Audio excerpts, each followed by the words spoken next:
لا يؤمن أحدكم حتى أكون أحب إليه من والده وولده والناس أجمعين। সরওয়ার দু আলম নবী বলেন, لا يؤمن أحدكم حتى أكون أحب إليه من والده وولده والناس أجمعين। এই ঈমানদারেরা, ততক্ষণ পর্যন্ত তোমরা কামেল ঈমানদার মুমিন হতে পারবে না যতক্ষণ পর্যন্ত তোমরা আমি নবীকে তোমার সম্পদ, তোমার সন্তান, তোমার আব্বা আম্মা, তোমার রাষ্ট্র দেশ, তোমার পরিবার প্রয়োজন এবং তোমার জীবনের চেয়ে বেশি আমি পয়গম্বরকে বেশি ভালো না বাসবে, ততক্ষণ পর্যন্ত তোমরা কামেল ঈমানদার হতে পারবে না।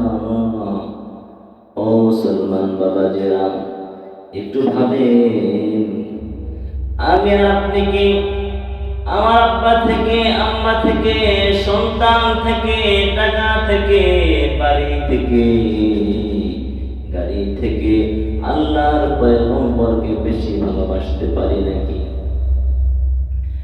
আমার জীবনের চেয়ে কি আল্লাহর পয়গম্বরকে বেশি ভালোবাসতে পারি নাকি?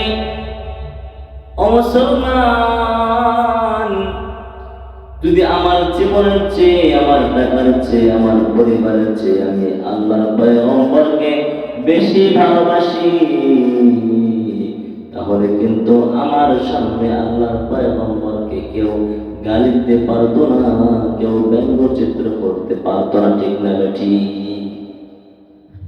তাহলে চিন্তা করলে আমরা বুঝতে পাই আমার মতো আল্লাহর পয়গম্বরের ভালোবাসায় কমতি রয়ে গেছে। আমাকে এখনই সংশোধন হতে হবে। আল্লাহর পয়গম্বরকে আমার নিজের জীবনের চেয়ে হলেও, আমার সম্পদের চেয়েও আল্লাহর পয়গম্বরকে বেশি ভালোবাসতে হবে। যদি আমি আল্লাহর পয়গম্বরকে জনাবে মুহাম্মদুর রাসূলুল্লাহ সাল্লাল্লাহু আলাইহি ওয়াসাল্লামকে বেশি ভালোবাসতে পারি, তাহলে আল্লাহর পয়গম্বর জবানে বলেছেন, লা ইউমিনু আহাদুকুম হাত্তা আকুনা আহাব্বা ইলাইহি মিন ওয়ালিদিহি ওয়া ওয়ালাদিহি ওয়ান নাসি আজমাইন।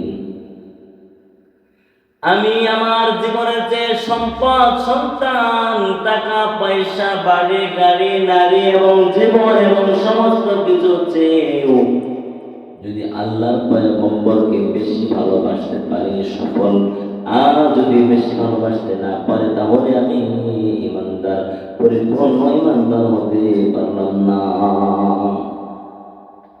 এই হাদিসের ব্যাখ্যায় মুফাসসিরিনে কিরাম চমৎকার খুব তথ্য দিয়েছেন। মুফাসসিরিনে কিরাম বলেন, একজন মানুষ আরেকজন মানুষকে ভালোবাসে চারটি কারণে। একজন মানুষের ভালোবাসা আরেকটা মানুষের অন্তর পর্যন্ত গড়ায় পৌঁছায় চারটা রাস্তায়। এক নাম্বার হলো জামাল, এক নাম্বার হলো জামাল, দুই নাম্বার হলো কামাল, তিন নাম্বার হলো নওয়াল, চার নাম্বার হলো করিম। অর্থাৎ যে লোকটা অনেক সুন্দর, তার অবয়ব, তার চেহারা অনেক আকর্ষণীয়, লাবণ্যময়, তার প্রতি মানুষের দুর্বলতা প্রকাশ পায়, মানুষ তাকে ভালোবাসা শুরু করে দেয়। এই কারণেই যখন কোথাও প্লেনে অথবা কখনো গাড়িতে, বাসে অথবা বলে ট্রেনে যখন সফর করেন, দেখবে অনেক সময় আপনার পাশে একজন লোক অনেক সুন্দর একজন ছেলেকে নিয়ে বসে আছে, একজন বাচ্চাকে নিয়ে বসে আছে। বাচ্চাটার চেহারা এতটাই বিউটিফুল যে আপনাকে আকর্ষণ করে, আপনার মনে চায়। বাচ্চাকে কখনো দেখেন নাই, বাচ্চার আব্বাকেও চিনেন না, আম্মাকেও চিনেন না, কিন্তু বাচ্চাকে কোলে নিতে মনে চায়, চুমু খেতে মনে চায়। এই যে বাচ্চার প্রতি আপনার ভালোবাসা জন্মেছে, এটা হলো জামালের রাস্তা দিয়ে আপনার অন্তরে প্রবেশ করেছি। মুসলমান বাবাজিরা আমার, কথা করে খুব ভালো করে বুঝতে হবে।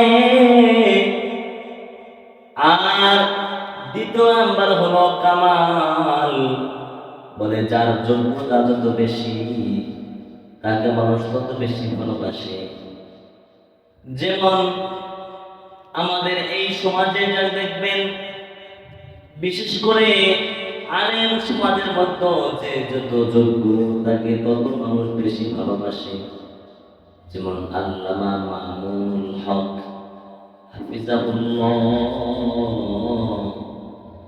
শেখ ইবনে শেখ আল্লামা ইবনে আল্লামা, শেখুল হাদিস ইবনে শেখুল হাদিস, একজন মহানায়ক,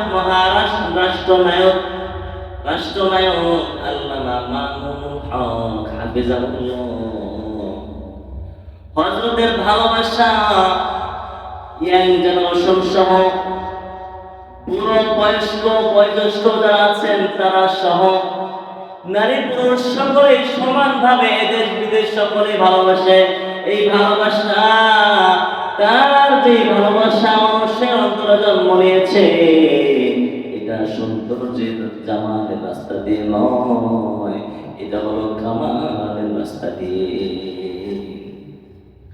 কারণ তিনি সব লাইনে এক নাম্বার, সব দিক থেকে এক নাম্বার, লেখকের দিক থেকে, লেখনের দিক থেকে এক নাম্বার, বক্তৃতার দিক থেকে এক নাম্বার, এবং যত দিক হাদিস পড়ানোর দিক থেকে এক নাম্বার, এবং বলে মুসলিম আলেমদের মধ্যে যারা রাজনীতিবিদ আছেন তাদের মধ্যে এক নাম্বার। শেখ ইবনে শেখ আল্লামা ইবনে আল্লামা, শেখুল হাদিস ইবনে শেখুল হাদিস আল্লামা মামুনুল হকের এই যে সবার ভালোবাসা, এটা হলো কামালের রাস্তা দিয়ে মানুষের অন্তরে প্রবেশ করেছে। তাহলে আপনি দ্বিতীয়টা পেলেন যে মানুষ যখন যোগ্যতাশীল হয় তখন তার প্রতি মানুষের ভালোবাসা জন্ম নেয়। 3 নাম্বার হলো নাওয়াল, বদান্যতা, দানশীলতা। যে যত মানুষকে দান করে তার ভালোবাসা সকলের প্রতি চলে যায়। এলাকার মধ্যে দেখবেন যে লোকটা খুব বেশি মানুষকে দান করে, সাহায্য সহযোগিতা করে, সেই লোকটার ভালোবাসা